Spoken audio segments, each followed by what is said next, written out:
না, কাটাকাটি করলে কিচ্ছু আসে যায় না। কারণ আপনি কাটাকাটি করার পর যদি টেবুলেশন ভোট গণনার পর কাটাকাটি করেন, তারপর যদি আপনি আদালতে যান, ওতে কিছু আসে যায় না। ওটা রেজাল্ট হইতে হইতে 5 বছর পার হয়ে যায়, আমরা ওটা দেখছি। তো এই কথাগুলো আগে ছিল নির্বাচনের আগে। নির্বাচন হয়ে যাওয়ার পর হঠাৎ করে সৈয়দা রেজওয়ানা উনি বললেন, এক জায়গায় বললেন এরকম তার ভাষণ আসছে, জামাতে যাতে মেইন স্ট্রিমে না যেতে পারে সেজন্য যা করার তারা সেটা করেছে। পরবর্তীকালে আবার এটা ঘুরিয়ে আনলো যে যারা উগ্রবাদী তারা যাতে ক্ষমতা আসতে না পারে, আর সেটার জন্যে যেটা করা দরকার সেটা আমরা করেছি।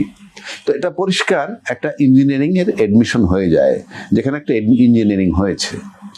এখন তারা করেছে উগ্রবাদীকে। আমি যদি তার এই কথায়ও থাকি যে উগ্রবাদীকে থামানোর জন্য, মানে উগ্রবাদী যাতে মেইন স্ট্রিমে না আসে সেজন্য করেছে, তাইলে তাকে ক্লিয়ার করতে হবে যে প্রথম আসলেও জামাতের নাম, এখন বলছেন আপনি উগ্রবাদী, তাহলে আপনাকে উগ্রবাদী কারা সেটা মিন করতে হবে।